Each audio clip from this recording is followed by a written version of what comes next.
Donc ce soir, on est déjà au Climax 8, donc c'est la huitième session. On a pu explorer la thématique principale qui était la transition écologique enchantée. On a pu la voir au sein des entreprises, on l'a vu dans l'organisation d'événements, on l'a vu aussi dans notre façon de consommer. La semaine dernière, on l'a vu sous un prisme philosophique. Mais qu'en est-il dans nos villes? C'est la question que nous étudierons ce soir. On est sans cesse dans cet espace et on oublie qu'il est aussi concerné. Et d'autant plus avec cet épisode du Covid-19, la ville est en transition totale. Afin de répondre à cette problématique autour de la ville, nous avons fait appel à plusieurs personnes. Alors ce soir, vous voyez à l'écran Clotilde Sauvage. Bonsoir Clotilde. Clotilde, bonsoir à tous. Vous êtes ici en représentation du collectif WeShare. Est-ce que vous pouvez nous expliquer un petit peu quel est l'ADN de cette entreprise? Oui, je peux vous expliquer. Alors, déjà, WeShare, c'est pas une entreprise. Enfin, c'est une entreprise, mais c'est aussi un fonds de dotation et une association. Et pour revenir un petit peu à l'origine, WeShare, avant tout, ça a commencé il y a 7 ans et c'était autour d'une utopie, celle de faire advenir une société plus collaborative. Alors, certains diront que c'était un peu utopique. Depuis, pas mal d'eau a coulé sous les ponts. Et aujourd'hui, en fait, ce qui nous intéresse dans ce collectif, c'est d'investiguer et d'éclairer les enjeux de société actuels et d'être une sorte de corps intermédiaire entre différentes strates de la société pour essayer d'instaurer un dialogue entre des personnes qui se parlent pas suffisamment, selon nous. Et donc, on joue un petit peu ce rôle, en fait, de connecteur, justement, pour essayer de créer des attentions et de la friction sur différents sujets de société, dont celui de la ville. Et donc, si je devais résumer en quelque sorte l'ADN premier de WeShare, en fait, c'est ces valeurs, parce qu'on a un modèle un petit peu particulier de travailler, c'est-à-dire qu'on n'a pas de boss, on n'a pas de hiérarchie formelle, on a un collectif qui est régi par nous tous les membres, et on travaille vraiment sur un modèle de gouvernance décentralisée. Donc voilà, donc en fait, on a une SAS, mais qui n'appartient à personne, si ce n'est à notre association. Et tous ensemble, en fait, on contribue à faire advenir en fait ce collectif et à faire émerger des projets au quotidien. Voilà. Très bien. Nous sommes aussi aux côtés de Nathalie Orgoen. Bonsoir Nathalie. Bonsoir, bonsoir à tous. Alors, vous avez donné des cours à Media School. Certains étudiants doivent vous reconnaître. Mais ce soir, vous êtes avec nous pour partager en tant que fondatrice les potageurs. Donc, le but de cette initiative est d'implanter des potagers en ville, sur les terrasses et sur les toits. Pourquoi avoir fondé les potageurs, Nathalie? L'idée, c'était le bon sens, c'est le fil directeur des potageurs, c'est produire au plus proche des lieux où on vit. Donc ça, c'est le fil conducteur qui nous a amené à monter les potageurs, et parce qu'on est des urbains et qu'on aime vivre en ville aussi. Et qu'on en parlera plus tard, je pense, mais il n'y a pas forcément de rupture. Aujourd'hui, il y a une rupture nature et ville, alors qu'on peut aussi travailler sur une continuité. La ville, c'est une partie de la nature aussi, d'une certaine façon, quoi. Vous vous êtes d'ailleurs appuyé sur l'agroécologie pour faire ces potagers urbains. Pourquoi Ouais, vous avez eu recours à cette technique? ouais, on bosse principalement en agroécologie, en permaculture. Ouais, on s'inspire de ces deux techniques-là, qui par ailleurs, on en parle beaucoup depuis ces quelques dernières années, 5 ans, mais ce sont des techniques originelles en fait. C'est pas nouveau, ça existe depuis des années et des années, et c'est remis au goût du jour aujourd'hui. Donc ça prouve bien qu'on peut s'inspirer de la nature dans les villes. Nous sommes aussi aux côtés de Maxime Cousin. Bonsoir Maxime. Bonsoir, bonsoir à tous. Merci beaucoup en tout cas pour cette initiative. J'espère que vous m'entendez bien. Et Très pour bien. représenter globalement mon activité, en tout cas celle que je représente aujourd'hui, c'est-à-dire au sol, on développe des systèmes pour apporter de l'énergie en mobilité. parce Mhm. qu'aujourd'hui, on le voit, on est tous sur notre ordinateur aujourd'hui, on a des téléphones à côté de nous, tout est numérique et tout demande de l'énergie.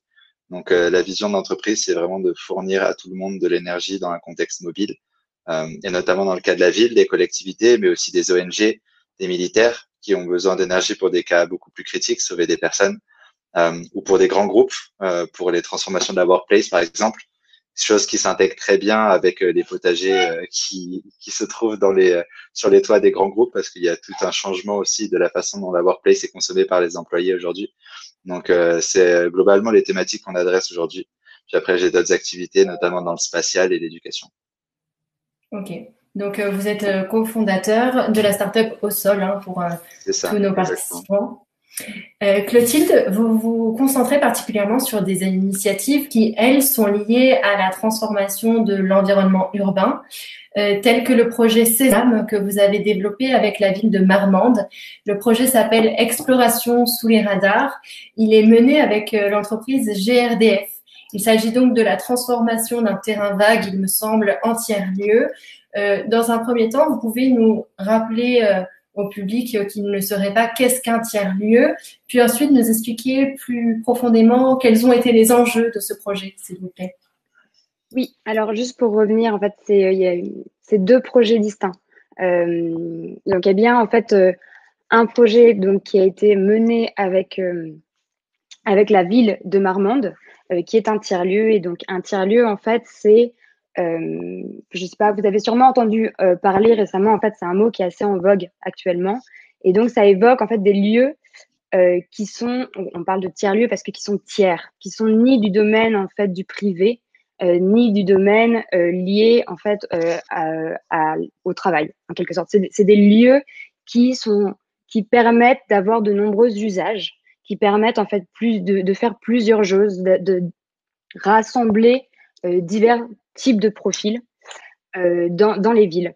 Et donc, en fait, c'est un concept, ce mot qui a émergé dans les années 80 à l'origine aux États-Unis par Ray Oldenburg et qui, au tout début, en fait, faisait référence aux centres commerciaux. Parce que les centres commerciaux, en fait, étaient les lieux de sociabilité, les lieux de rencontre. On faisait référence à ces lieux aussi au tout début comme les salons de coiffure, parce que c'est là qu'on allait discuter, voilà, se socialiser. Et donc, en fait, c'est de plus en plus, on a vu des lieux comme ceux-ci émerger. Peut-être que vous avez entendu parler des grands voisins à Paris ou de la friche La Belle de Mai, par exemple, à Marseille, qui sont voilà, des tiers-lieux assez emblématiques français qui sont très implantés dans le paysage français. Il y a Et la donc, recyclerie à Paris aussi. exactement, ouais, tout à fait. Et donc, ce projet, à l'origine, c'était vraiment la ville de Marmande qui acquiert à l'époque une friche industrielle de 40 000 m². Et il fallait le voir comme, en fait, cette friche industrielle était un fleuron de l'économie locale. C'était vraiment l'entreprise qui rayonnait au niveau local et qui avait fait faillite et qui avait laissé des plaies béantes dans la ville. Et donc, nous, en fait, on est intervenu, une équipe de WeShare, pour repenser, en fait, ce lieu et voir comment ce lieu, en fait, pourrait permettre de réinsuffler un certain dynamisme dans la ville, une certaine fierté. Le maire était très humble sur la démarche en disant, voilà, j'ai l'intuition qu'il faut qu'on fasse quelque chose, j'ai l'intuition qu'il faut qu'on fasse renaître une sorte de nouveau centre-ville, parce que vous êtes plutôt sans savoir que de plus en plus les villes françaises, les petites villes, les moyennes villes se dévitalisent. On le dit souvent, en fait, les centres-villes sont de plus en plus déserts. Et donc, c'est comment on essaie justement de recréer une certaine dynamique en s'appuyant sur les forces vives locales. Et donc, nous, on est intervenu sur une phase de préfiguration, ce qui veut dire que notre rôle était de fédérer des communautés locales autour de ce projet, de voir quels pourraient être les usages dans ce lieu, à partir en fait des forces vives du territoire, des associations locales et des envies aussi des habitants et des personnes qui travaillaient aux alentours. Et donc, on a mené un projet en quelque sorte sur une durée de 5 mois qui a visé à justement rassembler toute une communauté d'individus qui avaient envie par la suite de mettre de l'énergie dans ce projet. Et on a vraiment travaillé sur cette notion pour revenir en fait sur comment transformer la ville, c'est sur la notion de programmation non programmée, en tout cas de ville non programmée. Comment on laisse des espaces dans nos villes qui nous permettent de ne pas figer tous usages. C'est-à-dire qu'aujourd'hui, un gymnase sert à faire du sport, une médiathèque à aller lire.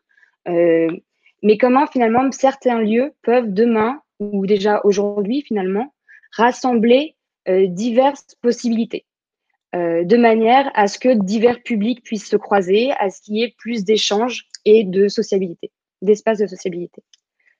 Voilà, en quelque sorte, ce qui nous a occupés. Et pour revenir, donc c'est un projet donc, qui n'était pas avec GRDF. GRDF, c'était un autre projet vraiment sur les sujets de transition, dont je peux revenir un peu plus tard.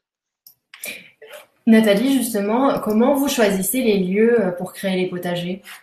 Est-ce que justement vous cherchez des lieux qui soient un petit peu intergénérationnels, qui permettent beaucoup de passages, ou c'est des lieux qui sont plus adéquats parce que il y a rien et c'est un bon endroit au soleil? Alors là, il y a plusieurs éléments sur les lieux. Malheureusement, on choisit pas les lieux parce que si on choisissait, ça serait trop facile. Donc, on essaye, sur la méthode, on essaye de trouver le problème, et particulièrement sur la Côte d'Azur, c'est le problème du foncier. Donc, l'idée, c'est de comment trouver du foncier, soit en toiture et en pleine terre. Donc, il y a les institutions publiques, il y a les grandes entreprises, il y a la programmation immobilière. Et une fois qu'on a le lieu, il y a aussi, est-ce que le lieu est un bon lieu pour faire de la production maraîchère? Parce que il y a quand même des contraintes liées à la pollution urbaine en lien à la production maraîchère. Donc il y a aussi cette contrainte-là intégrée dans la recherche des lieux. Clotilde, vous avez donc un projet en lien avec l'entreprise GRDF qui vous a posé un certain problème parce que c'est quand même un grand groupe qui se veut acteur du changement, mais qui ne connaît pas ce genre d'initiative comme peut faire celle de Nathalie. Comment vous avez pu répondre à ces problématiques? Ouais, tout à fait. En fait, moi, ça fait plus d'1 an et demi que je travaille avec ce grand groupe, avec GRDF.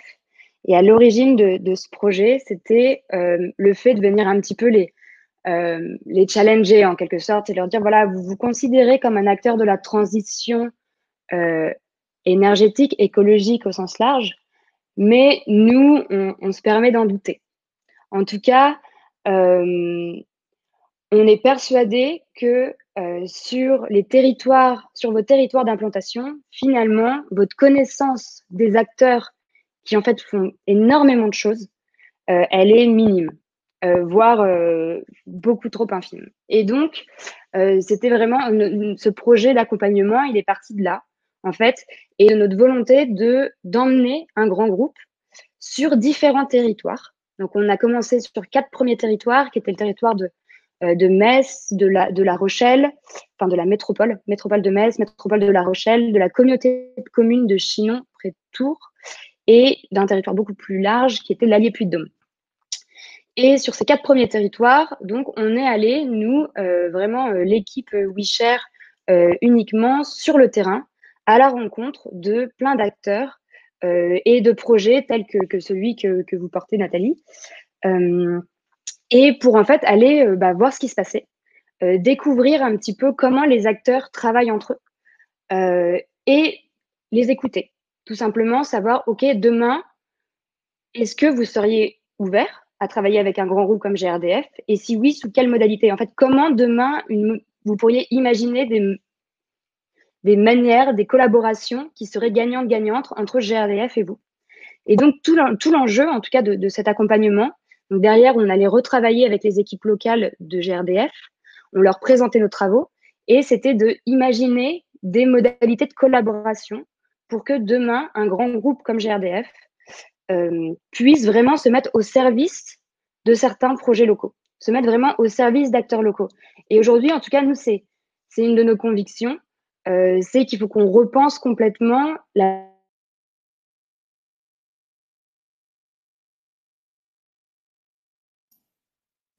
On vous a perdu.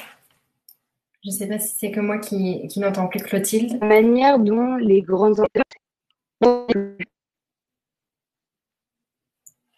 Alors, Pas Non, mieux. ça coupe un petit peu, Clotilde.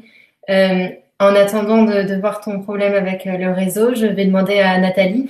Nathalie, si un grand groupe comme GRDF venait vous demander une collaboration, comment l'envisageriez-vous? Alors nous, on travaille déjà avec des grands groupes, principalement c'est nos clients. On a toujours rapidement, on a travaillé avec les grands groupes. On travaille avec des grands groupes dans l'immobilier, des grands groupes de l'énergie. On travaille avec eux de manière très concrète. Je rappelle qu'on est une entreprise, pas une association. On travaille avec eux sur des grands projets d'aménagement, sur des appels d'offres, que ce soit dans le cadre de l'énergie ou dans le cadre de la promotion immobilière. Donc en fait, on apporte notre expertise et notre vision. Et généralement, c'est plutôt notre vision d'ailleurs qui les intéresse au départ sur un projet. Donc on travaille avec eux vraiment en partenariat, quoi, sur notre spécialité qui est le maraîchage urbain ou plus largement tout ce qui est comestible. Nous, on travaille que la plante, que des palettes végétales comestibles. Donc, et on utilise selon les projets, on va pas forcément travailler uniquement l'agriculture urbaine, mais plutôt amener une forme de biodiversité qui soit cohérente avec les sites, avec le lieu, avec l'usage. Clotilde, vous parliez des usages et c'est hyper important, notamment avec la promotion immobilière, on travaille beaucoup sur l'usage.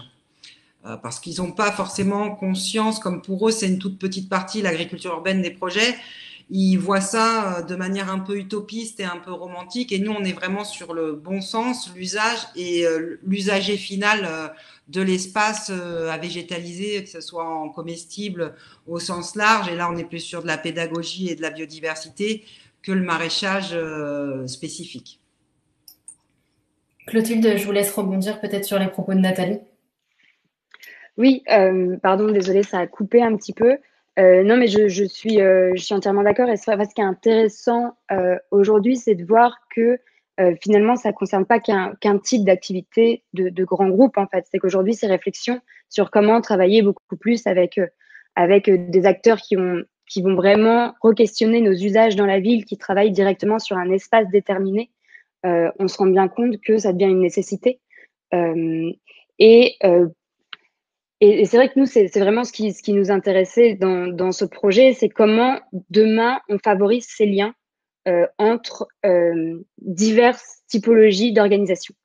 Et ce qui nous intéresse, c'est de voir en fait qu'aujourd'hui, il y a encore énormément de friction, c'est encore compliqué, et souvent parce qu'il y a de la défiance. Il y a de la défiance des deux côtés. Et là-dessus, moi, Nathalie, je veux bien savoir comment aussi ça se passe pour vous, parce que nous, ce sur quoi on se rendait compte, c'est que très régulièrement, WeShare jouait un rôle de connecteur, encore une fois, de passeur. On permettait à ce qu'il y ait une relation de confiance entre justement certains acteurs qui, à l'échelle locale, ont en fait se posent énormément de questions sur le bienfait de travailler avec un grand groupe, les capacités et aussi nécessairement est-ce que c'est du greenwashing ou pas. Ça revient quand même récemment et enfin, il y a des raisons, c'est pas que. Et à contrario, le grand groupe qui très vite se dit je sais pas comment m'adresser à ces acteurs, je ne sais pas comment, avec quelle casquette y aller finalement. Est-ce que j'y vais avec ma casquette GRDF? Est-ce que j'y vais avec ma casquette habitant, citoyen? Je ne sais pas comment m'adresser vraiment la question du dialogue en fait, tout simplement. Et derrière, la question de la temporalité. Comment nous, avec une grande entreprise, finalement, on est lourd, on est des dinosaures, on peut réellement imaginer des projets qui vont être dans une temporalité suffisante pour des acteurs locaux. Et donc, en tout cas, voilà, nous, c'était vraiment à partir de ce projet, comme ça qu'on a, au fur et à mesure des terrains, des territoires et des mois, accompagné GRDF pour que des projets très concrets puissent se réaliser in fine. Parce que c'est ça l'objectif quand même final. Nathalie, je vous laisse répondre. Oui, alors sur la partie du dialogue, je vois bien ce que vous voulez dire et je redis une chose bien spécifique, c'est que les potageurs, on est une SAS, alors qu'en France, beaucoup, l'agriculture urbaine, c'est quand même beaucoup porté par le tissu associatif. Donc nous, d'un point de vue du dialogue, la culture de l'entreprise fait qu'on connaît très bien la culture des grands groupes pour être sur 3 associés, 2 avoir travaillé dans des grands groupes tout au long de notre carrière. Donc on connaît très bien les codes et on connaît très bien les fonctionnements des grands groupes, donc on est un élément rassurant. Et on joue ce rôle de médiateur et on voit que dans plein de projets, dans de plus en plus de projets qui sont gérés par les grandes métropoles, il y a des médiateurs qui travaillent au sein même des équipes, soit des grandes métropoles, soit qui sont payés par les métropoles pour faire l'interface entre le milieu associatif et les grands groupes parce que ils parlent pas le même langage du tout. Et il y a effectivement cette notion de greenwashing qui est importante avec les grands groupes parce que ils sont sur une politique souvent marketing et de points RSE, etc., etc., et ils sont dans une stratégie où ils vont pas leur cœur de métier, c'est pas de développer des projets écolos. Ou des projets sociétaux. Leur cœur de métier, c'est de produire de l'énergie ou de faire de la promotion immobilière, etc., etc. Donc, ils viennent à l'écologie ou au développement durable ou à toute autre solution sociétale, circuit court, tout ce qu'on veut, économie locale, par le biais du greenwashing. Mais c'est pour le coup une opportunité à saisir pour les acteurs locaux de monter des projets qui font sens. Donc ça, c'est pour la partie dialogue. Et nous, c'est vrai qu'on est l'interface un peu entre le milieu associatif, écologique, local et ces grands groupes. Donc nous, on s'en sort bien de ce point de vue-là, du point de vue du dialogue, en ayant tout à fait conscience de la notion de greenwashing, mais qui est aussi une opportunité pour nous de gagner notre vie. Et c'est toujours mieux que rien. Donc ça, c'est partie dialogue. Et pour la partie temporalité, c'est le même problème. Je suis membre d'une association de start-up de l'innovation et du digital qui s'appelle Mini Startup et je vois avec mes collègues du collectif, on a tous ce problème de temporalité. C'est-à-dire que toutes les petites structures sont dans une urgence de chiffre d'affaires.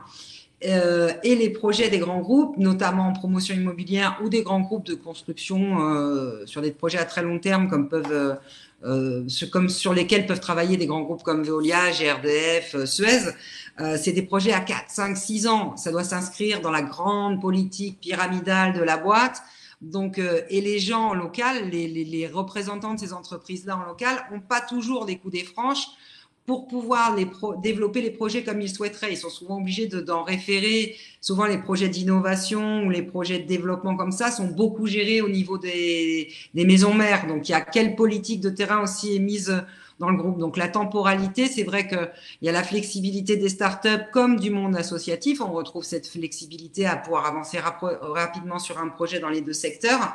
Avec les grands groupes, il y a clairement cette différence-là. Et il y a aussi le fait qu'il ne faille pas que les grands groupes viennent toujours voir les petites entreprises. Je parle des cas des entreprises, là, pas, pour le coup, pas du milieu associatif. Ils vous vendent, ils vous vendent la collaboration avec eux ou le partenariat avec eux comme si c'était une aide qui vous apportait, vous le petit qui démarre et eux le grand groupe, et ben vous allez signer un partenariat avec eux, c'est super, ça va vous faire développer du business. Et moi, je lutte tant que je peux sur cette partie-là parce que justement, c'est des grands groupes et ils doivent contribuer à rémunérer les startups qui vont leur apporter d'innovation parce que eux aussi ils communiquent bien sur ce qu'ils font. Pour les petites entreprises ou dans le cadre de leurs activités plus sociétales, on va dire. Donc, il y a aussi pour moi, dans le travail avec les grands groupes, faut pas avoir peur d'être aussi ferme sur la partie financière et que ce soit gagnant-gagnant pour les deux, puisque pour la com, pour moi, ça s'annule d'un côté comme de l'autre, quoi. Maxime, je vous vois lever les yeux en l'air quand on parle de greenwashing et puis sourire à un certain moment. Vous avez quelque chose à ajouter? Ouais, tout à fait. Bah, déjà, c'est ultra agréable d'avoir des personnes autour de cette table virtuelle, si on peut dire ça comme ça, qui mettent le doigt sur ce genre de problématiques parce que c'est des choses qui sont ultra communes. Et il y a pas mal de choses que j'ai entendues de Clotilde ou de Nathalie qui résonnent vraiment avec moi et de ce que j'ai pu observer pour moi ou pour d'autres amis qui sont dans ces problématiques. Mais c'est vrai que on se rend compte que c'est assez compliqué de faire collaborer et surtout de faire discuter des petites structures avec des collectivités et des grands groupes, parce qu'en fait, tout le monde parle un langage complètement différent. On n'a pas du tout le même langage et c'est vraiment une histoire de langage parfois, de certains termes à utiliser, etc. Et quand on les utilise pas, on n'est pas du tout en phase avec la personne en face et ça, dès le début, ça met des problématiques dans la relation. Et surtout, chacun dans cette tripartie a des problématiques et des enjeux différents. Le grand groupe, il va faire attention à son RSE, va faire des économies financières, essayer de dorer son image, son branding. Et parallèlement, il va être ultra inertiel. Il va souvent y avoir une hiérarchie assez fixe, donc des process pour aller sur des projets qui sont longs.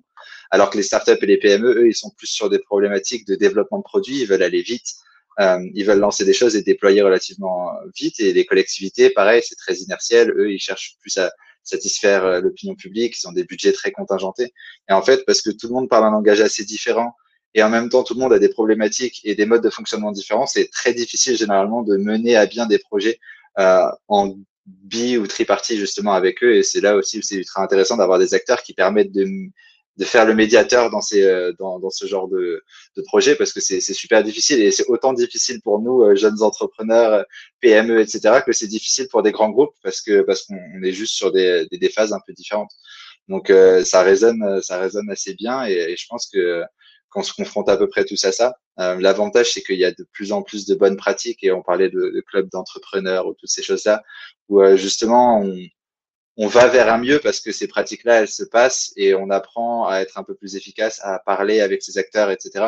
Mais il faut vraiment se dire que il faut agir dessus. Il faut pas se placer, comme le disait Nathalie, c'est ultra vrai quoi. Quand on va avoir un grand groupe, quel qu'il soit, ils sont dans l'open innovation. Il faut pas se dire que s'ils mettent des budgets énormissimes là-dedans ou dans d'autres projets, c'est parce qu'ils ont un réel besoin derrière. Et donc du coup, quand ils viennent voir des startups pour monter des projets, c'est pas eux les grands dieux qui vont essayer d'aider une jeune startup, une jeune PME, une jeune association, mais chacun a besoin de l'autre. Et malheureusement, cette équité dans le rapport, elle n'est pas toujours respectée et juste la remettre devant, ça permet aussi de bien aider en règle générale la relation, de dire bah, j'ai besoin de toi, mais tu as besoin de moi aussi. Donc comment est-ce qu'on crée quelque chose qui est périn des deux côtés. Après, il y a tellement de bonnes pratiques. Il y a tellement de projets aussi qui peuvent être faits. Je sais que généralement, de ce que j'ai pu observer moi, et j'imagine que les filles ont dû l'observer aussi, parce que des opportunités business avec des grands groupes, des collectivités, il y en a plein. Maintenant, trouver des gens avec qui on est aligné en termes de valeurs, en termes d'objectifs, etc. En fait, c'est juste la priorité. Et c'est peut-être la même chose pour tout type de relation, en fin de compte, avant de se lancer et mettre de l'énergie dans une relation, qu'elle soit business, personnel ou autre. C'est d'abord, est-ce qu'on est aligné avec les valeurs de la personne et plus ou moins là où on veut aller. Et en règle générale, que ce soit grand groupe et collectivité, une fois qu'on a plus ou moins trouvé cet alignement-là et qu'on a réussi à mettre le doigt dessus, toute la suite de la relation, elle découle beaucoup, beaucoup plus facilement. Donc, dans les petits types de fonctionnement, généralement, bah, c'est juste essayer d'identifier des projets qui sont vraiment porteurs au-delà juste de l'aspect financier ou déploiement, mais il y a un peu une connexion humaine. Et puis après aussi, comme dans toutes les relations business avec ce genre d'inertie, de fonctionnement, etc., généralement, on a toujours besoin d'un évangélisateur un peu au sein de la structure ou autre, une personne qui est vraiment ultra motivée pour le projet, avec qui on connecte vraiment en termes de valeur, en termes de personnes, etc. Et généralement, c'est cette personne-là qui est ultra facilitatrice de projet parce qu'elle, elle parle le bon langage, elle a les bons contacts, elle connaît les bonnes personnes. Et on en vient à un point qui est à peu près valable pour tout. On parle aujourd'hui de projets, de villes, etc. Mais dans le business en règle générale, réussir à comprendre que derrière un projet, derrière une entreprise, il y a des hommes avant tout, que c'est des humains et qu'avant d'être une relation business, c'est une relation humaine. Une fois qu'on a passé ce cap-là, ça aide vachement parce que c'est cette personne-là en fait qui va faire une part du travail en interne, d'aller évangéliser les gens, trouver les bonnes personnes et essayer de faire passer les incentives. Donc c'est des choses que nous, en tout cas, on a vachement remarqué et qui nous ont beaucoup aidés. Parce qu'au début, bah, on est un jeune entrepreneur, on veut faire du chiffre d'affaires, on veut avancer, on veut tout faire. Il y a 50 millions de projets, on met la tête partout, du coup, on fait rien bien. Et puis un jour, on se repose en se disant, OK, bah, il va falloir focus sur une ou deux choses et les faire vraiment bien. Et généralement, enfin, on est arrivé à ce process de compréhension de ces différents aspects qui, en tout cas, nous ont beaucoup aidés. Je sais pas si ça pourrait aider beaucoup de gens, mais en tout cas, pour nous, ça a fait une sacrée différence. Et puis, bah, tu parlais de greenwashing tout à l'heure. Ouais, bah pareil, encore une fois, hein, c'est les grands groupes ou beaucoup de grosses structures font beaucoup plus attention à leur image qu'à l'environnement et une grosse part aussi de la raison pour laquelle ils veulent s'engager sur des projets à impact social, à impact environnemental, etc. Dans une part, c'est vraiment par rapport à un driver personnel qui est de la structure. Dans beaucoup de cas, c'est surtout pour redorer l'image d'une entreprise. Et c'est beaucoup plus souvent ce cas-là qu'un autre. Et c'est des choses aussi desquelles être conscient quand on s'engage dans ces projets, parce que quand le driver n'est pas complètement interne et on va dire transmis à toutes les strates de l'entreprise, et ben à un moment ou à un autre, ça pose des points de friction et des problématiques parce que c'est un driver qui est plus superficiel que profond. Et ça aussi, c'est quelque chose à avoir en tête et à se poser les questions dès le début pour savoir comment on va pouvoir passer autour de ces points de friction dans le temps de la relation, parce que c'est pas deux startups qui se parlent et on se dit ok c'est super, on fait quelque chose, c'est signé au bout de 2 semaines. C'est des choses qui vont durer des mois et des mois, avec des nouveaux acteurs qui vont arriver à chaque fois, des choses qui vont changer, et donc à chaque fois il va y avoir des nouveaux points de friction. Et quand cet aspect green ou un peu plus social ou un peu plus environnemental ou autre n'est pas dans l'ADN du groupe à la base ou de la collectivité, bah, des fois, on va dire, ouais, non, mais Coco, ça coûte 5% plus cher, c'est pas possible pour nous parce que, etc., etc. Donc, il faut juste réussir aussi à comprendre que on n'a pas tous ces mêmes drivers et que pour certains, la partie driver interne, elle est relativement faible et qu'il y a d'autres choses derrière qui sont plus sociales, économiques, branding, etc., etc. Donc là, on parle quand même beaucoup de grands groupes. Pour revenir à la ville, Maxime, vous avez aussi l'habitude de travailler avec des personnes du secteur public.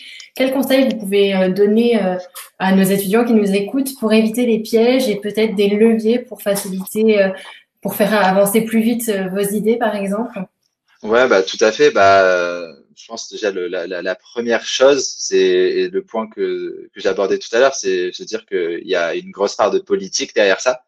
Premièrement, bah, oublier que c'est des relations business, mais c'est des relations humaines avant tout. Et il y a des personnes clés dans les villes, dans les collectivités, dans les agglomérations, etc.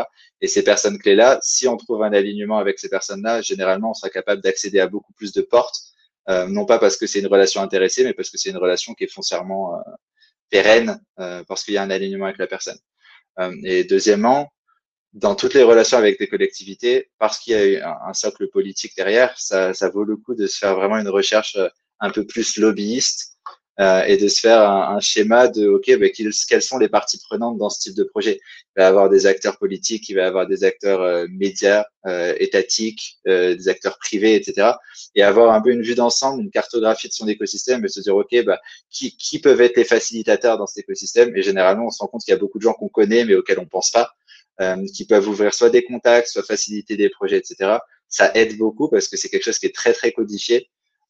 Et il faut réussir à passer par des strates. Et généralement, nous, on s'est rendu compte qu'il y a des choses qu'on a essayé de faire avec des personnalités politiques ou des projets un peu plus collectivistes où on s'est battu pendant des mois sans aucun retour.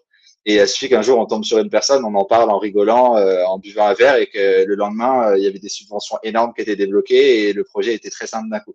Alors que nous, de façon indépendante, on n'y arrivait pas du tout parce qu'on savait pas quelles étaient les bonnes portes auxquelles taper, parce qu'on a des organisations ou des collectivités qui ont 500 personnes, mais on sait jamais à qui parler pour avoir la bonne information. Et on revient encore à cet évangélisateur. Quand il y a quelqu'un avec qui on a un très bon relationnel qui est intégré, cette personne, elle trouvera l'information que vous cherchez, mais il faut quand même avoir cette première porte d'entrée. Et généralement, ça se fait relativement facilement.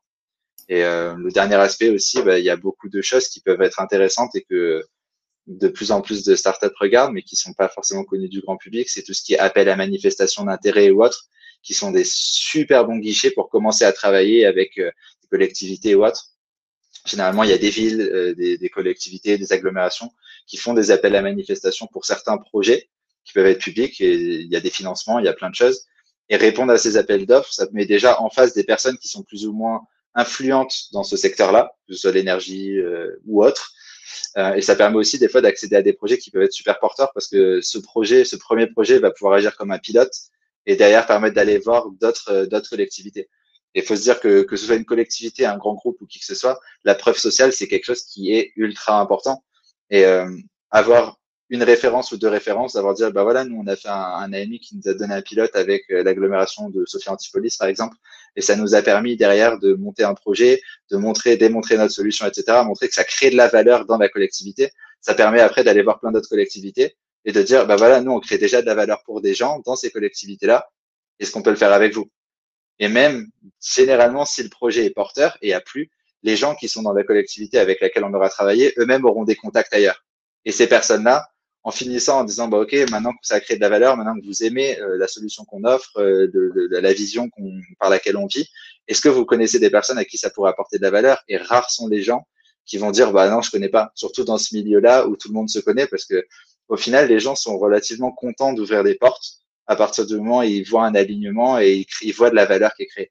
Donc, généralement, ouais, c'est ces points-là, c'est trouver les bonnes personnes avec qui on est assez aligné, être conscient qu'il faut avoir une ou deux personnes dans les organisations qui permettent d'aller évangéliser, créer des relations plus ou moins humaines, et dernièrement, se pencher sur les AMI qui permettent de faire des pilotes. Donc, AMI, c'est appel à manifestation d'intérêt.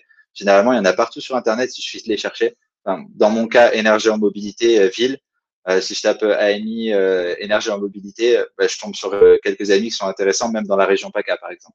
Donc, c'est des choses qui sont assez intéressantes, qui sont très opérationnelles, mais qui permettent vraiment de débloquer pas mal de situations et surtout d'aller vers quelque chose qui fonctionne. Parce que comme tout projet, bah, on part pas de on n'a rien à on va le vendre à tout le monde. Il va falloir qu'il y ait des early adopters, généralement des amis, des projets, des pilotes, qui vont permettre d'aller convaincre derrière. Et c'est vraiment le cycle d'adoption d'un produit comme on l'aurait dans une entreprise classique. Dans ce type de projet, c'est plus ou moins la même chose. Il faut crédibiliser, il faut rassurer les gens en face et ce genre de projet-là, ça permet d'y accéder. Vous avez appuyé sur le fait qu'il est important de tomber sur la bonne personne, mais c'est aussi important d'avoir un réseau. On a de cesse de le répéter à l'école, hein, travailler votre réseau. Nathalie, je vous ai vu acquiescer à nombreuses reprises. Est-ce que c'est du vécu, le fait d'avoir eu des freins pour un certain projet, et puis d'un coup ça se débloque parce que la bonne personne arrive? Ouais, non, j'ai acquiescé sur le propos de Maxime sur effectivement trouver le bon interlocuteur et notamment au sein des métropoles quand on travaille avec les métropoles parce que il y a la dimension politique, le politique qui donne la direction et le type de projet qui va vouloir pour sa commune, mais un politique c'est pas lui qui signe en bas des dossiers au final. Même s'il va faciliter, il vaut mieux trouver le bon contact qui va être souvent le fonctionnaire qui va être l'opérationnel au sein de la métropole qui va vous faire avancer votre projet. Et ça, c'est plus compliqué à les trouver parce que c'est pas des gens qui sont publics. C'est des gens qui travaillent dans leur bureau et c'est des fonctionnaires pour beaucoup, des contractuels des métropoles. Et c'est eux, souvent, c'est des gens qui vont vous aider à monter vos projets. Plus qu'un politique dont un politique connaît leur journée, les gens passent leur temps à leur demander et t'as pas un toit pour mon potager, et t'as pas une place en crèche, et t'as pas un appartement, il y a du bruit en bas de chez moi. Enfin, il faut aussi penser que un homme politique, il passe son temps à écouter des gens, et il peut pas dire oui à tout. Donc c'est aussi une forme de barrière, le fait de trouver les acteurs très précis au sein de la métropole et il y a plein de gens qui vous apportent leur aide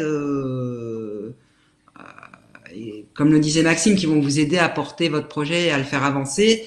Et effectivement, il y a tout ce système d'AMI aussi sur lequel, je vais encore faire la râleuse de service, mais sur lequel comment j'admets tout de même des réserves parce que faut bien choisir les AMI auxquels on participe, parce qu'il y a beaucoup d'AMI qui sont lancés. Ça demande parfois aux entrepreneurs de monter des dossiers qui sont conséquents, qui vous prennent du temps. Et les AMI, c'est comme les startups dans les grands groupes. C'est une façon de faire de la communication aussi sur un projet, sur un truc. Et parfois, il n'en sort pas ce qui a été attendu au départ à l'AMI. Et on va passer beaucoup de temps sur des dossiers qui demandent beaucoup d'énergie pour au final pas grand-chose derrière. Donc c'est vrai que c'est une super solution, l'AMI. Ça peut être un bon vecteur, mais pas toujours. Je pense que les projets comme Clotilde Wischer nous exposait à Marmande ou autres, qui sont des projets en le terme un peu usité en mode depuis quelques années, c'est co-construction, sur des projets mixtes avec des multi-acteurs comme ça et un médiateur, sont des projets qui avancent aussi pas mal, si on arrive à les monter. Ouais, ouais, je suis. Pardon, si excuse-moi, vas-y. si je peux rebondir, je suis assez d'accord. Enfin, c'est vrai que tout dépend, je pense, du secteur. Dans des projets comme le nôtre, c'est vrai que souvent, c'est intéressant de savoir si on connaît un petit peu le commanditaire. ou si, parce que c'est vrai que pour des structures, que ce soit, enfin, pour nous, WeShare ou pour d'autres, c'est difficile de répondre à des appels d'offres. En tout cas, nous, par exemple, en tant que structure, on répond que très peu à des appels d'offres ou à des AMI ou tout simplement parce que, alors aussi, il y a un parti pris, mais là, c'est vraiment de notre côté, c'est-à-dire que WeShare, par exemple, on aime beaucoup poursuivre des études et on ne répond jamais à des commandes. Les études que l'on mène, ce sont des projets que l'on a envie, nous, de monter. Et donc, voilà, c'est une initiative, un membre WeShare a envie de porter ce sujet. Par exemple, on a fait une étude sur les tiers-lieux, sur l'impact, en fait, l'impact des tiers-lieux, mais en dehors de tout impact économique. Quels sont les impacts des tiers-lieux quand on s'intéresse, en fait, à tout ce qui est en dehors des chiffres, en gros. Et donc, par exemple, sur cette étude, on passe jamais. En fait, c'est nous qui faisons une note, lançons notre projet, et derrière, on va prendre notre bâton de pèlerin et on va aller démarcher des partenaires et aller rassembler des partenaires. Et encore une fois, c'est une opportunité pour mettre des partenaires qui viennent d'horizons assez différents autour de la table et pour pouvoir les embarquer sur un sujet comme celui-ci. Donc c'est vrai que Marmande, on était donc à AMO, assistance à maîtrise d'ouvrage. On l'a été, mais c'est vraiment assez rare finalement les fois où on se lance sur ce type de projet. Et pour rebondir un petit peu sur la partie politique, je pense que sur ce qui nous concerne aussi, c'est comment, et je suis assez d'accord sur les propos qui ont été évoqués, en fait, c'est comment on s'assure finalement que notre projet ne va pas tomber non plus dans une temporalité politique. Et c'est pour ça que parfois aussi, c'est vrai que c'est bien de trouver en fait le fonctionnaire ou le technicien ou en fait celui qui va assurer une pérennité sur le long terme et pas forcément être sur le court terme ou faire en sorte au moindre changement politique, finalement, notre projet sera remis en cause de A à Z. Parce que ça arrive souvent, malheureusement. Ouais, je rebondis sur ça parce que je trouve ça tellement vrai et juste. On l'a vu tellement de fois. D'ailleurs, je pense que c'est applicable à tous les niveaux. Je me rappelle que au tout début, quand j'ai commencé à parler avec des politiques, j'étais tombé sur un ancien homme d'affaires qui m'avait dit, mais s'il y a un conseil que je dois te donner dans le business, c'est juste essaye de te faire copain avec les secrétaires des patrons plutôt que les grands patrons, forcément, parce que c'est elles qui t'ouvriront toutes les portes, c'est elles qui te faciliteront tout. Et en fait, je crois que c'est le meilleur conseil qu'on m'a donné. Et en fait, ça s'applique exactement pour ça. C'est que il y a les personnes qui font image et il y a les personnes qui exécutent en dessous. Et généralement, c'est les personnes qui exécutent, qui aident, qui généralement sont emballées par le projet et qui soulèvent des montagnes. Et pas forcément la façade au-dessus. Donc, je rebondis sur ce que disait Nathalie. Je trouvais ça excellent parce que nous, on l'a vu, mais ça a été flagrant. Ça a été flagrant. Et que ce soit dans des grandes entreprises, dans des contextes politiques, dans énormément de choses. Donc ça, ouais, toujours avoir ce réflexe de se dire c'est bien d'avoir la personne qui fait image parce que communication, etc., etc. Mais les personnes en dessous, généralement, elles ont beaucoup plus d'énergie, elles sont beaucoup plus vraies et authentiques. Et malheureusement, c'est pas tout le temps quelque chose qui est le cas. Et surtout, c'est des personnes qui sont vraiment à l'écoute. Elles sont pas en demi-écoute, en train de penser à 150 choses. Généralement, elles pensent vraiment et elles réfléchissent.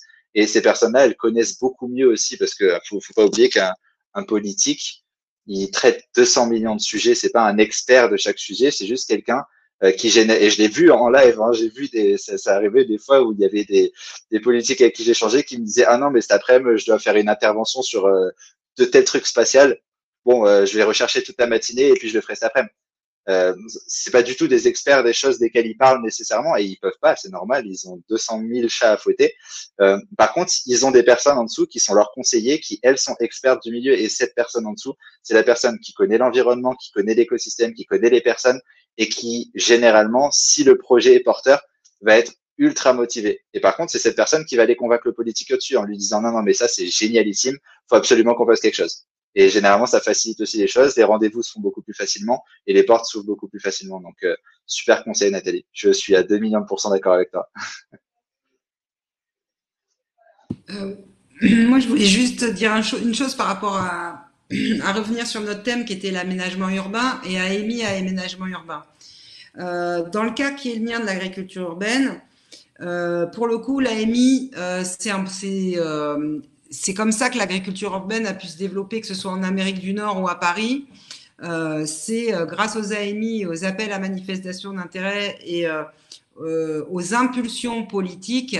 Par exemple, on voit tout le pariculteur, tous les appels de la mairie de Paris et du Grand Paris qui a incité, qui a ouvert ces espaces disponibles, ces toitures, qui a incité les grandes entreprises à le faire, comme La Poste, RATP et bien d'autres en région parisienne, qui a permis le développement de l'agriculture urbaine en région parisienne. Donc là, moi, je parle que de ma petite chapelle personnelle, hein, mais dans ce cadre-là, c'est vrai que l'AMI, dans certaines,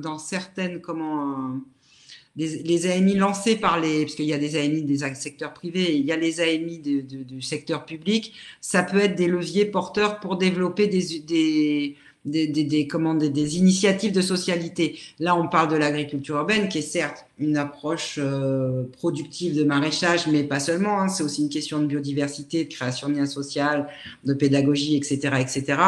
Mais dans l'aménagement urbain en lien avec l'agriculture urbaine, l'AMI et la dimension sociale sont vraiment des éléments qui peuvent être porteurs pour développer ce type de projet. Et dans l'aménagement urbain, vous en parliez Clotilde Wischer, la co-construction et le rôle des médiateurs des uns et des autres et des différentes parties prenantes est hyper important aujourd'hui. Et pour l'exemple, on le voit bien pour ceux des étudiants qui sont à Nice, on voit bien les remous ici ou là sur les réseaux de l'installation des nouvelles pistes cyclables de but en blanc comme ça à la sortie du Covid.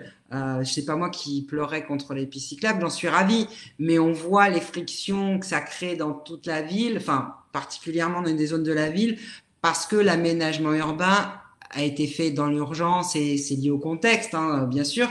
Et on voit, voilà, le dialogue et aménagement urbain, c'est des choses qui sont cruciales.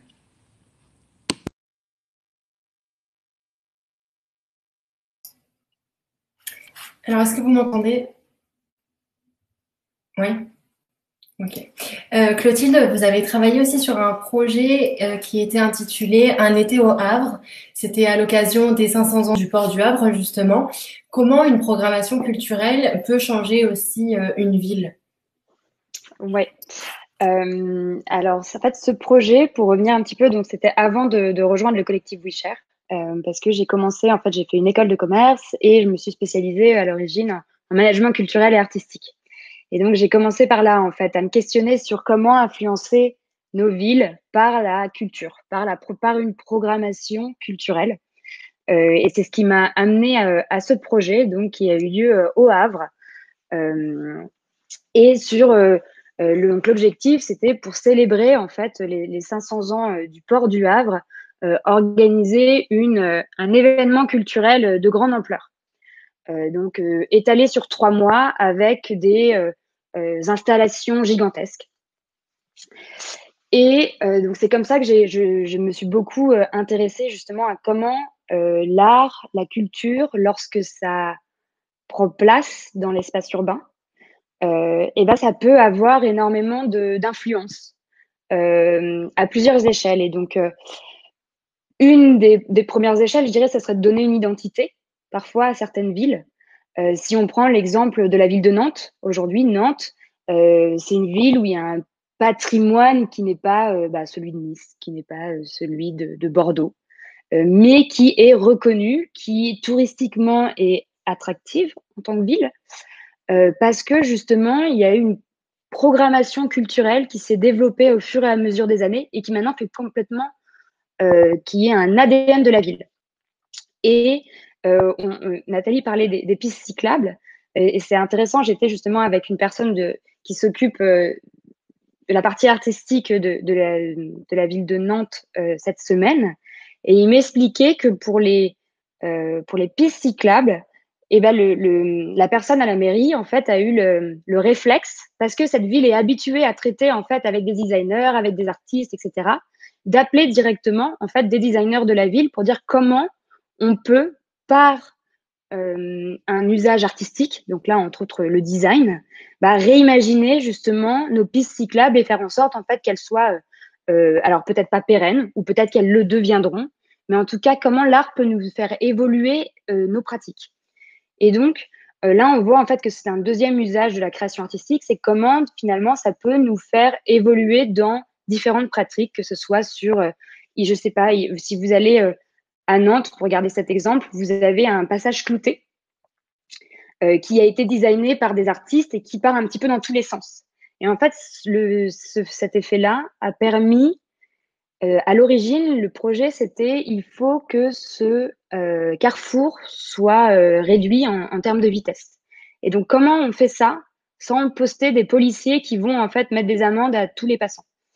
Et donc, en fait, par ce jeu, en fait, c'est vraiment un jeu visuel. De fait, les automobilistes réduisent leur vitesse en arrivant sur cette place. Donc ça, c'est un deuxième usage, tout simplement. En fait, le troisième, qui est celui en fait qui est peut-être le plus connu de tous, c'est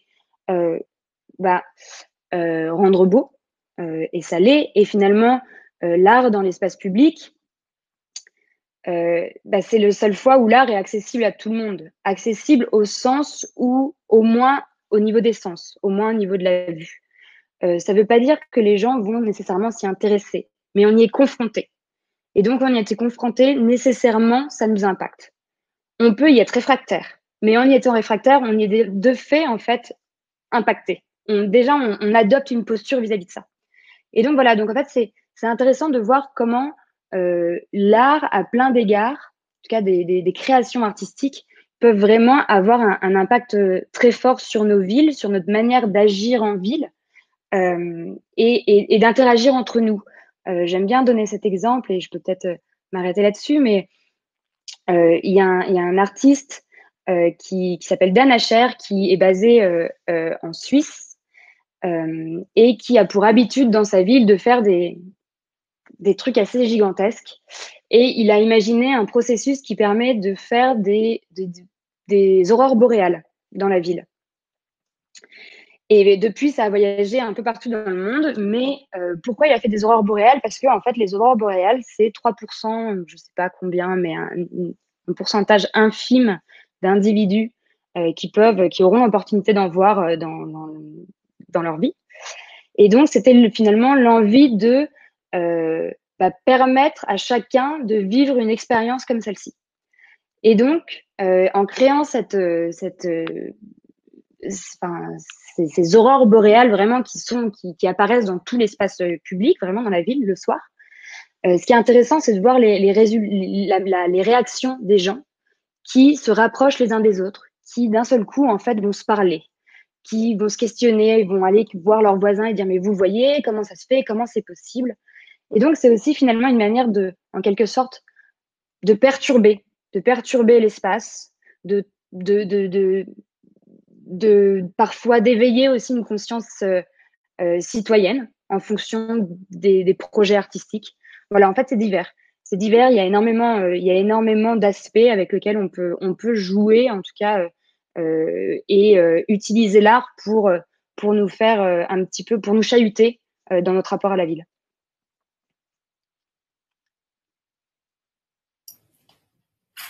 Si personne veut intervenir sur les propos de Clotilde, je pense qu'on a longuement abordé la problématique de l'aménagement du territoire, mais l'autre partie de notre thématique ce soir reposait sur les opportunités de business qui en découlent.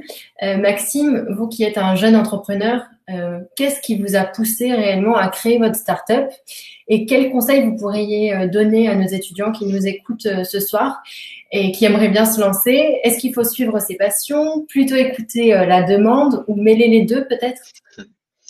Nous, c'est assez rigolo parce qu'on a vraiment, je pense que pour reprendre un peu l'histoire du projet, à l'origine, on n'a pas vraiment travaillé comme beaucoup d'entrepreneurs en se disant ah super, il y a une énorme opportunité business, on peut faire quelque chose, on va jeter dedans, on va faire plein d'argent. Mais on s'est plutôt dit voilà, aujourd'hui on a un alignement de valeurs entre les fondateurs et on a des choses qui nous tiennent à cœur et on va essayer de faire quelque chose qui va dans cette vision-là. Donc on a un peu pris les choses à l'envers. Et on a fait pas mal d'erreurs comme tous les entrepreneurs. Il faut en faire, j'ai envie de dire. Et en l'occurrence, on vient du spatial à l'origine. Donc l'idée, c'était de développer des systèmes pour apporter de l'énergie en mobilité aux acteurs de l'ONG, aux médecins, pour qu'ils puissent faire leur travail, c'est-à-dire sauver des vies et pas galérer avec des groupes électrogènes qui fonctionnent une fois sur deux, qui polluent, faire appel à des techniciens pour brancher des panneaux solaires, etc. Et c'est comme ça qu'on a lancé l'entreprise. C'est avec cette vision-là, on a développé un premier brevet et on a fait toute l'erreur que les jeunes entrepreneurs font, encore plus les ingénieurs, c'est de développer une techno et puis après de se dire à qui est-ce qu'on va aller la vendre. Bah, ça marche pas. Heureusement, on a eu de la chance parce que cette techno qu'on a développée pour le terrestre, on l'a revalorisée dans le spatial sur les satellites. Mais pour le terrestre, on a dû se repencher sur la question de base que tout le monde doit se poser. C'est qui mon marché, quels sont leurs problèmes, leurs pain points, comme on dit, et de quoi ils ont besoin. Et en fait, c'est génial. Il faut avoir une passion, il faut avoir une vision, il faut avoir des idées de base. Mais il faut aussi mettre l'ego de côté en se disant, même si mon idée, elle a l'air génialissime dans ma tête, même si tous mes copains ils me disent, ouais, c'est trop bien, etc. Mais il faut aller voir le marché et leur poser la question. Et souvent, ce qui en sort, c'est que bah, l'idée qu'on a, elle est peut-être géniale, mais elle n'est pas forcément pratique à mettre en place parce que contrainte de coût, contrainte de mise en place, etc. Et des fois, il y a des choses beaucoup plus simples qui peuvent très bien fonctionner aussi. Donc, il faut avoir cette passion et ce driver, mais pas forcément une passion pour le produit qu'on développe, mais plutôt une passion pour sa vision et là où on veut aller.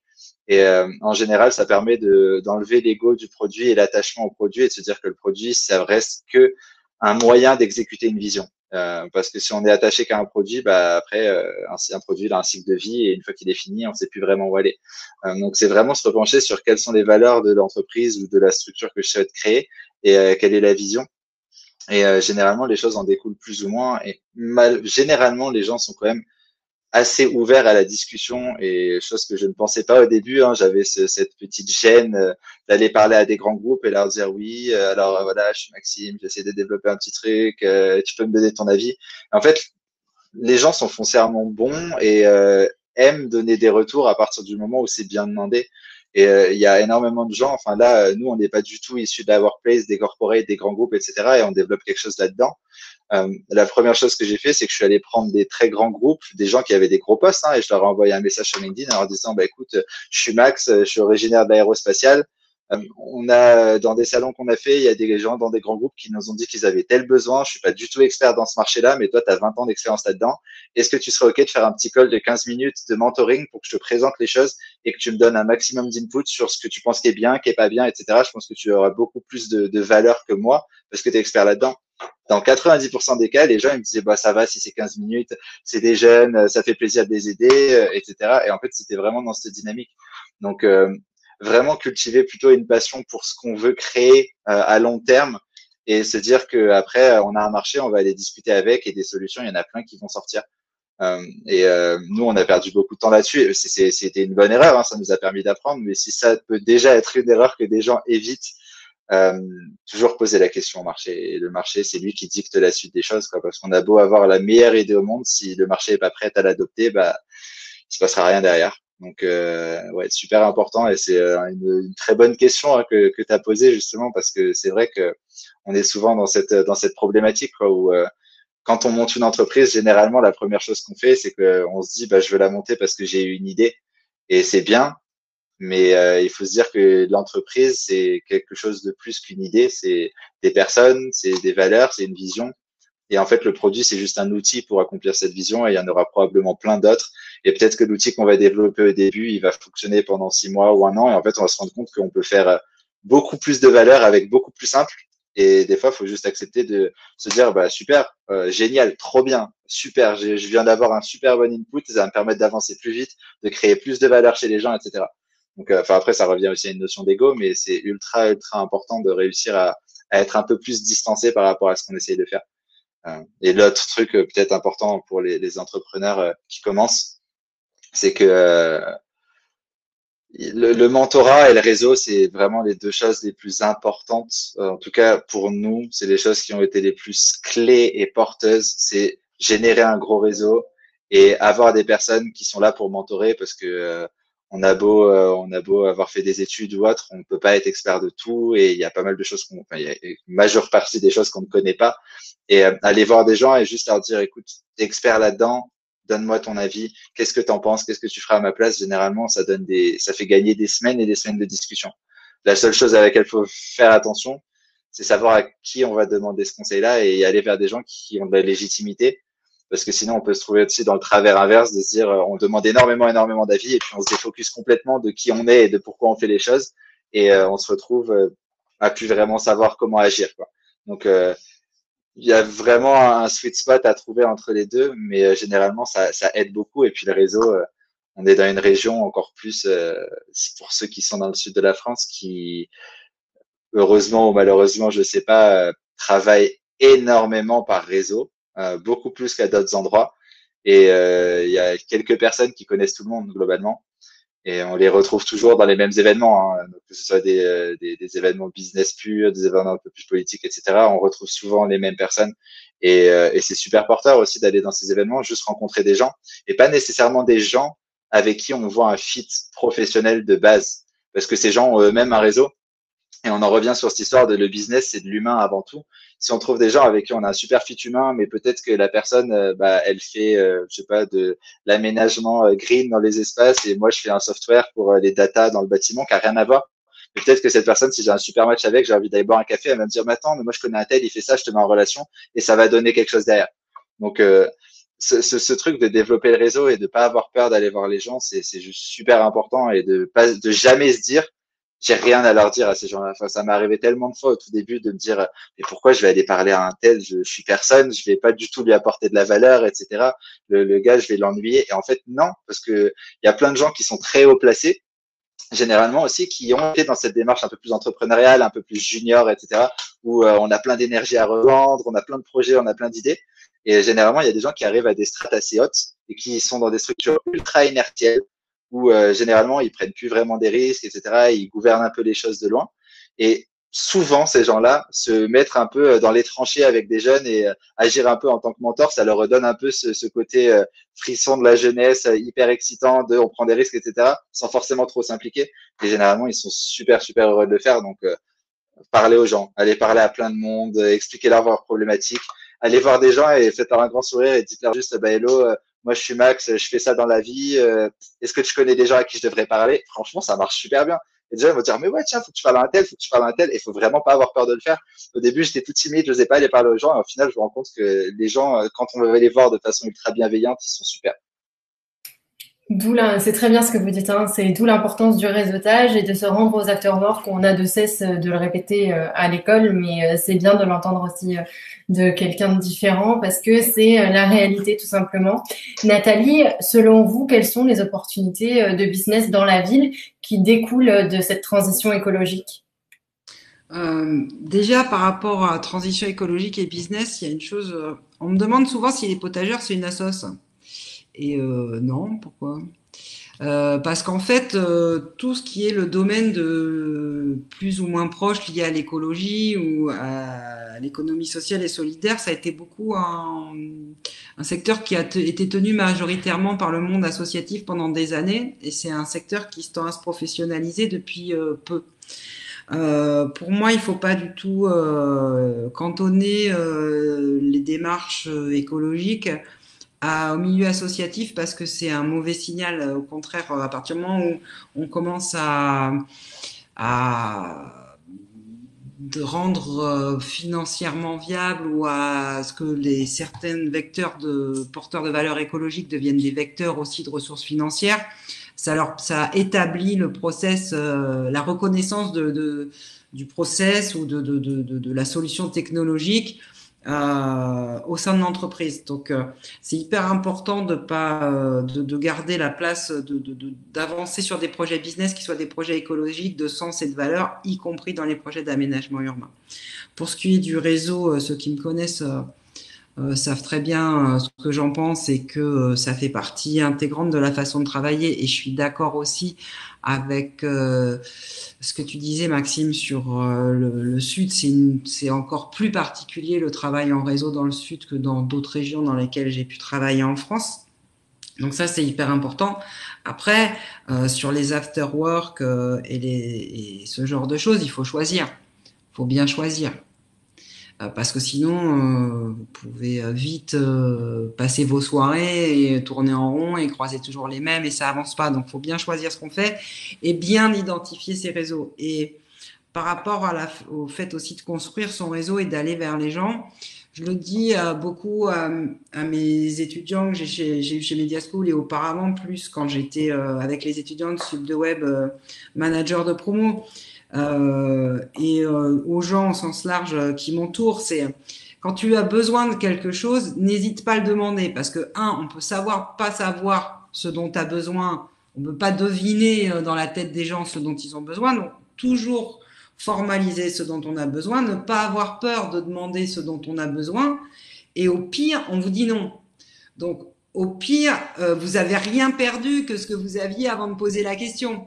Donc, de toute façon, dans tous les cas, on n'a absolument rien à perdre à demander et à solliciter un réseau. Au pire, la personne vous dit non et voilà, et au mieux, elle vous dit oui ou elle vous balance sur un autre contact.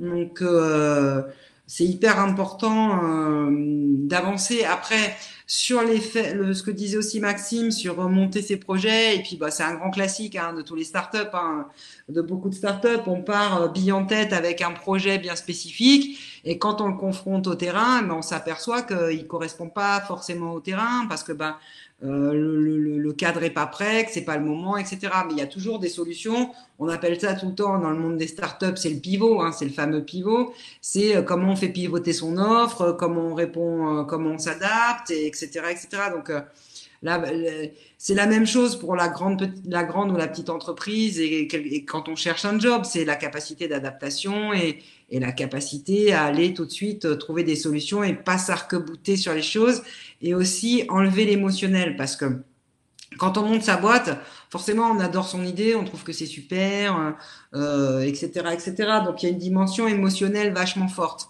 Sauf que il faut pas oublier que c'est que du business et que même si on met du cœur pour faire son travail, c'est pas pour autant qu'il faut mettre de l'émotion. Ça reste du business, donc c'est froid. On vend un produit, on nous l'achète, on vend une solution.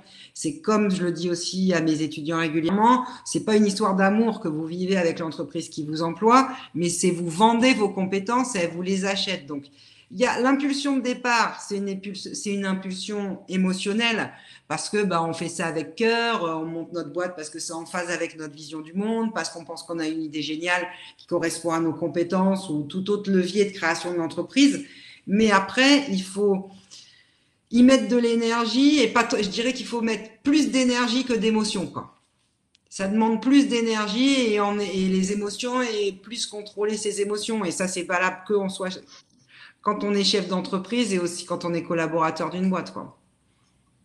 Je suis tout à fait d'accord. C'est vrai que généralement, il peut y avoir d'autres problèmes aussi, c'est que quand on a commencé enfin, quand on débute, même après, on a tendance à être emballé par les choses et on a beaucoup d'énergie, mais on sait pas forcément la canaliser et où la mettre et on a tendance à donner de la tête un peu partout, ce qui fait qu'au final, l'output est pas forcément très très important. Donc, il faut aussi avoir ce truc de se reposer et de se dire, OK, où sont les priorités? Et il y a un mot qui est revenu 10 millions de fois dans ma bouche et dans celle de tout le monde autour de cette table, c'est la vision. Et c'est un exercice vraiment à faire, c'est de se dire quelle est la vision de l'entreprise ou quelle est la vision du projet. Parce qu'une fois qu'on a la vision qui est claire et qu'on sait plus ou moins où on veut aller, on peut découper en sous-tâches et en sous-objectifs et de se dire, OK, dans l'objectif que j'ai sur les 3 mois, 6 mois, 8 mois à venir, quelles sont les choses importantes? Et on peut filtrer et se dire, OK, là, sur ça, je vais canaliser toute mon énergie parce que c'est ça qui va créer de la valeur. Parce que des écrans de fumée, il y en a partout autour de nous et faut vraiment réussir à canaliser son énergie pour la mettre là où il y a de la valeur qui va être créée. Et ça revient à tous les aspects du business. Et probablement qu'il y en a qui sont là, qui vont monter des projets, qui auront tendance à micromanager un peu tout et à vouloir tout faire, etc.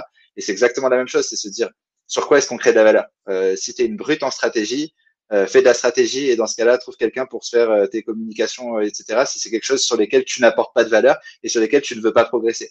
Parce que au plus tu vas toucher à beaucoup de choses, au moins tu vas être expert des choses sur lesquelles tu es déjà bon et ou des choses qui peuvent créer vraiment de la valeur. Et c'est exactement la même chose que bien focaliser son énergie au titre d'une entreprise. Il faut aussi savoir focaliser son énergie personnelle et la mettre là où ça crée vraiment de la valeur et pas sur tous les petits écrans de fumée et les trucs cool qui au final créent pas grand-chose et qui détournent un peu de cet objectif ou de cette création de valeur finale, quoi. Et puis voilà le mot classique qu'on a tous eu dans la bouche, valeur, vision. Je pense que c'est le plus enfin, c'est le principal. Ouais, moi je veux bien à réagir là-dessus, notamment sur la vision, parce qu'en fait c'est vrai qu'aujourd'hui il y a quand même deux visions de la ville. Enfin, on parle de la ville et il y a quand même deux visions qui s'opposent, en tout cas qui sont très fortes. Et tu l'as mentionné tout à l'heure, Maxime, sur l'importance de ne pas s'accrocher à notre solution. Et je pense qu'aujourd'hui, trop souvent, et c'est pas que dans le monde des startups, on tombe sur un espèce de techno-solutionnisme ambiant qui est que notre technologie va sauver le monde.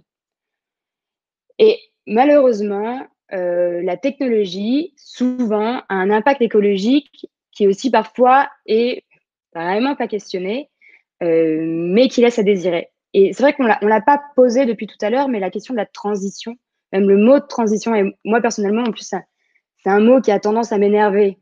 Parce que transition, c'est un processus qui ne finit jamais, en fait. Donc, c'est de se décharger, en quelque sorte, de toute responsabilité. On n'en finit jamais de la transition. Ça fait 10 ans qu'on en entend parler, on en entend parler encore pendant très longtemps. Je pense qu'en fait, le mot, les mots utilisés ne sont pas les beaux mots. Et c'est un autre débat.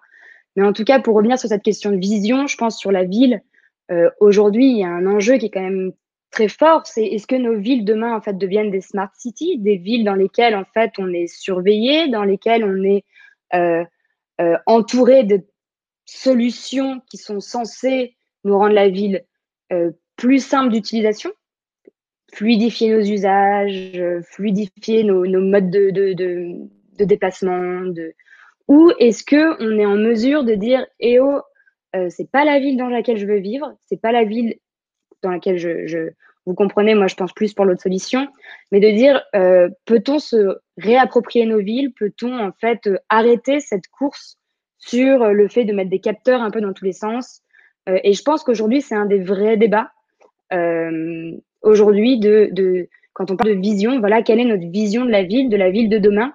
Il y a un auteur en fait qui pour moi le représente très bien par écrit, c'est vous connaissez peut-être, c'est Damasio, Alain Damasio, et qui a écrit son dernier roman Les Furtifs, qui est un récit, c'est de la fiction, c'est de la science-fiction, c'est pas du tout un essai, mais qui en fait le met en mots de manière absolument splendide sur voilà dans quelle est vraiment la réalité dans laquelle on a envie d'être. Et aujourd'hui, en plus, ce débat, il est d'autant plus actuel qu'on a, vous en avez sûrement entendu parler, hein, des applications comme Stop Covid ou comme le fait qu'il y ait eu des drones qui n'avaient pas la législation, enfin, c'était pas autorisé normalement lors du confinement. En tout cas, pour moi, c'est des questions qui sont infiniment actuelles, primordiales, et il est nécessaire qu'on se les pose sur ces questions de ville et de vision, et que chaque porteur de projet, on doit, je pense, faire cet effort aussi de questionner, OK, notre projet, il vient servir quelle vision? Je suis à 2 millions % d'accord avec toi. C'est génial que tu appuies là-dessus parce que je pense qu'aussi chaque entrepreneur doit conscientiser qu'il a une part de responsabilité dans ce qu'il crée. Euh, Parce que certes, il est convaincu que ça va apporter de la valeur d'un côté, mais on a tendance un peu à être aveuglé par super, je crée de la valeur, donc tout ce que je détruis, tout ce qui est pas du tout périn, que ce soit humainement, écologiquement, etc., je le laisse de côté parce que je crée de la valeur. Et il faut bien se dire que chaque chose qu'on crée détruit aussi d'un autre côté. Il faut vraiment des fois aussi se reposer. Est-ce que c'est aligné avec les valeurs? Et c'est pour tout, hein, que ce soit relationnel ou autre, il y a toujours ce ping-pong entre faire un update de temps en temps et faire une rétrospective en disant, OK, bah, qu'est-ce qu'on a fait? Avec quoi ça s'aligne? Où est-ce qu'on en est? Où est-ce qu'on veut aller? Parce qu'on on le voit, quoi, dans les villes et c'est, enfin, et même moi, je crée des produits hardware, donc, même si on a une dimension écologique derrière, on crée des produits pour l'énergie, on essaie de pousser les énergies renouvelables, mais il y a du lithium dedans. Le lithium, c'est quelque chose qui est difficilement euh, ouais, recyclable, si on peut dire. En tout cas, les process de fin de vie sont assez complexes. Ça peut poser des problématiques et ça nous a demandé aussi de nous reposer, OK, bah, comment on peut contourner ça, comment est-ce qu'on peut changer le business model, etc. Et il y a des millions de choses à faire. Mais souvent, c'est un peu trop facile de dire green, etc. Ouais, on est green. Et en fait, on fait tous un peu du greenwashing, quoi. Il n'y a pas que les grands groupes. Il y a beaucoup de gens qui se font eux-mêmes du greenwashing dans leur tête pour se rassurer que ce qu'ils font est pas trop mal, alors qu'au final, ils ne se sont jamais vraiment posé la question et que la vision derrière la chose n'était pas essayer de pousser des choses qui avaient un sens, mais c'était juste de se dire ouais, c'est bien, on sort sur une vague, quoi. C'est quelque chose que j'ai observé à l'échelle de la ville, mais même à l'échelle du hardware en règle générale, en faisant le CES à Las Vegas plusieurs fois. C'est le Consumer Electronic Show, donc c'est globalement le plus gros salon d'électronique au monde auquel on a exposé.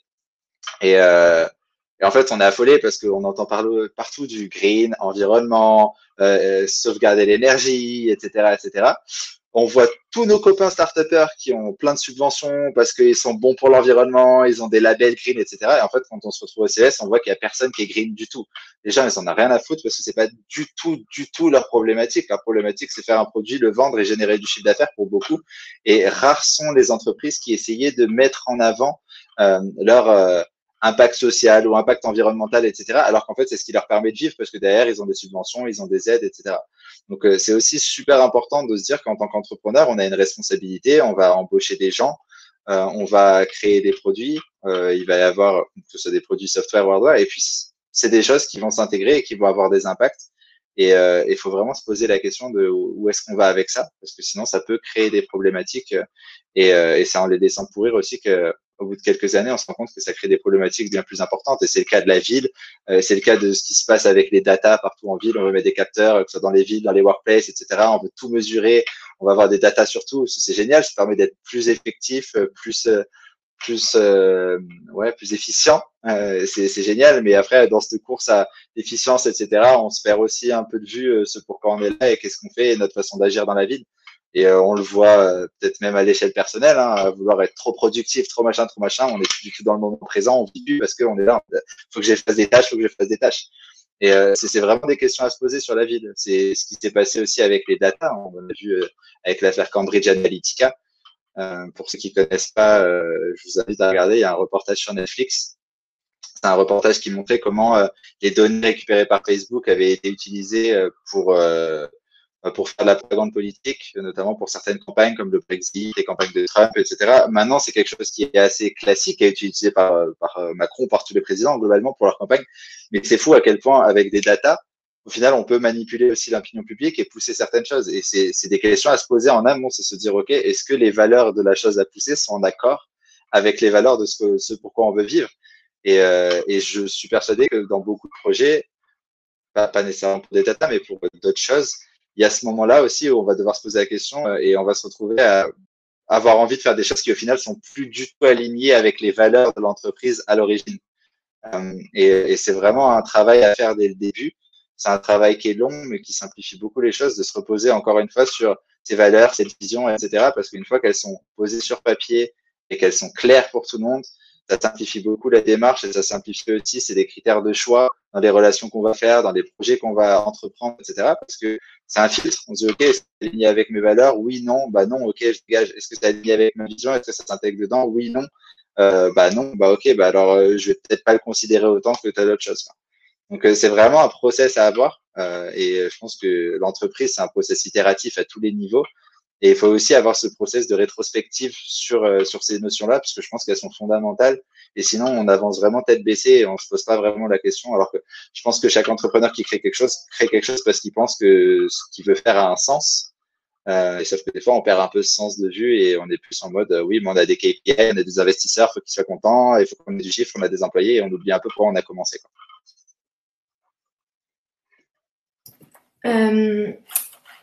Justement, tu parlais du temps qu'on utilise et comment on utilise son temps. À tes heures perdues, Clotilde, dans ta bulle personnelle, tu fais aussi partie d'un mouvement. Alors, je sais pas exactement si c'est un mouvement, mais ça s'appelle Actors of Urban Change.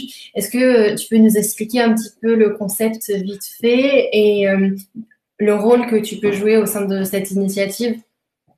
Oui, bien sûr. Alors, c'est un programme, en fait. C'est un programme européen qui a été lancé par une ONG allemande à l'origine et qui vise à, en quelque sorte, accompagner des projets dont l'objectif est d'améliorer, on va dire, la résilience en ville. Donc, il y a plusieurs thématiques. Il va y avoir les thématiques qui sont liées à tout ce qui est des projets liés à des communautés. Comment une communauté d'intérêt, que ce soit un projet lié à destination des jeunes par rapport à une problématique locale extrêmement forte ou vers la population des seniors, ou enfin voilà. Toujours le rallier ou comment un projet avec une communauté d'acteurs en fait peut changer une perspective de la ville. Et donc, c'est la première thématique. La deuxième thématique, c'est les lieux. Donc, on a évoqué tout à l'heure, il y a les tiers-lieux, il y a des espaces de coworking, des Fab Labs, enfin, c'est assez large. Vraiment, c'est réinterpréter des lieux, réinterpréter des morceaux de ville, en quelque sorte. Et le dernier volet, c'est on est justement sur l'agriculture urbaine. Et donc, l'idée de ce programme, c'était de sélectionner 10 projets pour un accompagnement d'1 an et demi. Ces projets sont européens. Et l'intérêt, c'est que chaque projet, enfin chaque équipe doit être composée d'acteurs à la fois de la sphère civile et de ce que j'appellerais un raccourci, un grand raccourci de l'administration. Donc, en tout cas, donc, dans le fond, c'est comment ces projets deviennent aussi des prétextes pour augmenter la collaboration entre des acteurs locaux qui viennent de sphères différentes. Et ce programme, en fait, est donc basé sur 1 an et demi et vise à travailler sur c'est quoi la collaboration. On l'a évoqué tout à l'heure, les notions de co-création. Travailler sur le pair à pair, finalement, parce que ces projets, tout au long de ces 1 an et demi, vont se confronter à de nombreuses évolutions. Et le parti pris, c'est de dire, voilà, on crée une communauté tous ensemble d'acteurs qui peuvent s'entraider et faire appel les uns aux autres. Et donc, moi, dans ce rôle-là, à la fois, en fait, je me suis rapprochée de ce programme il y a maintenant un peu plus de 2 ans. Et depuis, au début, donc, je contribuais par parcimonie, en fait, sur les moments de rencontre où ils se rassemblaient tous. Et je faisais ce qu'on appelle des workshops, en fait, en quelque sorte. Je designais des sessions de 2 heures, 3 heures pour réfléchir à une problématique locale avec certains de ces acteurs, avec certains de ces porteurs de projets. Et cette année, on m'a demandé de prendre un rôle un peu plus soutenu. Et donc, en fait, j'ai fait à la fois partie du jury qui a sélectionné la nouvelle promotion. Et maintenant, je les accompagne de manière un peu plus soutenue aussi du fait que, avec la crise du Covid, forcément, les réunions en physique pour le moment, sont annulées. Donc, on a un peu tout transporté en ligne. Et il s'avère qu'avec WeShare, je fais quand même beaucoup de facilitation, ce qu'on appelle de la facilitation en ligne, tout simplement. Donc, organiser ce qu'on peut traduire, nous, en tout cas, ce qu'on appelle, alors c'est du jargon, hein, mais des masterclass ou des workshops qui sont donc parfois non pas des journées, mais des sessions où on va travailler en profondeur sur un concept particulier pour que ces projets puissent grandir, émerger et aussi créer des espaces de dialogue entre tous ces acteurs qui viennent vraiment d'horizons complètement différents. On a un projet en France, on a des projets en Grèce, en Angleterre, en Belgique, on a en Turquie. Voilà, il y a des projets un peu partout. Il y a eu un projet en Russie dans la session précédente, on était un peu au-delà de l'Europe. Voilà, et donc on est vraiment sur finalement un programme qui vise à favoriser le développement de projets locaux qui permettent vraiment, et en fait ça fait lien avec ce dont on parlait tout à l'heure, en fait, comment à nécessairement instaurer du dialogue avec les politiques, avec éventuellement en fait d'autres acteurs, d'autres grands groupes pour ancrer nos projets et faire en sorte qu'ils puissent se pérenniser. Voilà. Très bien. Alors, on a une question de Franck qui est arrivée. Je pense que Maxime va pouvoir y répondre. Et ça concerne les smart cities. Alors, oui, les smart cities, mais est-ce que c'est vertueux? Je pense que ça peut l'être. Je vais donner une réponse tout le temps nuancée, mais je pense que ça peut l'être comme ça peut ne pas l'être. En fait, ça dépend juste de comment c'est effectué et de comment les choses sont mises en place. Ça peut être très vertueux si c'est contrôlé et que c'est pas poussé à l'extrême. Et tout à l'heure, je sais plus qui parlait de cette un peu vision actuelle de dire super, c'est hyper tech, on adore, il y a de la technologie à droite à gauche. C'est bien et peut-être que ça peut être un gros facilitateur de certaines choses. Il faut pas tomber dans le travers que tout soit ultra smart et des fois ça n'apporte pas plus de valeur que ça, quoi. Donc il y a ce côté smart city qui est très intéressant, mais il y a aussi ce retour un peu à ce qui est classique qui parfois peut apporter beaucoup de valeur aussi. Donc je pense que c'est un équilibre et ça redemande aussi peut-être un peu plus de co-création, comme on parlait de filles tout à l'heure, parce que généralement, il y a des projets qui sont aussi lancés et qui sont à l'initiative de certaines personnes ou certains groupements de personnes, mais qui prennent pas assez en compte l'opinion publique ou le besoin. Et il y a aussi ces deux choses assez classiques de se dire quel est le besoin du marché, quoi, quels sont les tenants aboutissants, est-ce que ça plaît ou pas. Donc, je pense que ça peut être vertueux, en tout cas. Je pense que ça peut être, tout ce qui est smart peut être quelque chose de vraiment bénéficiant à partir du moment où c'est pas poussé à l'extrême et c'est fait dans la mesure. Il nous reste 1 minute. Est-ce que Clotilde, oui, tu veux rebondir sur cette question? Oui, j'allais dire que nous, WeShare, actuellement, on travaille avec la métropole de Rennes, justement sur un projet financé par l'Union européenne sur cette question, en fait, de comment l'ouverture des données et la gestion par là, l'institution publique peut vraiment, en fait, avoir un usage intéressant et du coup, donc là, bénéfique pour la ville. Et donc, on est en train de mener, mais c'est un projet d'une grande ampleur. Hein. Là, on est en tout cas sur 2 ans et c'est un consortium avec aussi tous les grands groupes qu'on a évoqués par la suite, enfin, précédemment, de voir ça. Mais globalement, nous, alors, cette expérimentation nous intéresse, mais on y est très sceptique. On a du mal à, en tout cas, voilà, à voir vraiment. Aujourd'hui, en tout cas, on n'a pas l'exemple qui nous démontre que la Smart City est vraiment bénéfique. Mais il faut y croire. Et c'est pour ça qu'on y travaille. Très bien. Je vous remercie tous pour votre participation ce soir. Merci d'avoir répondu à notre appel. La semaine prochaine, ça sera à vous, les étudiants, de parler. Donc, j'espère que vous avez été attentifs quand même, parce que la semaine prochaine, Maxime fera partie du jury. Alors, il faudra bien faire attention à lui aussi. La semaine prochaine, je le rappelle, c'est vraiment une mise en valeur des travaux que les étudiants ont pu faire. Et on leur avait demandé de travailler sur des startups green, justement. Donc, j'ai hâte de voir ces projets la semaine prochaine. Ça sera vendredi cette fois-ci. Donc, notez bien, ce sera pas mercredi. C'est la seule fois où on déroge à la règle des mercredis. Donc, vendredi 19 entre 16h et 18h.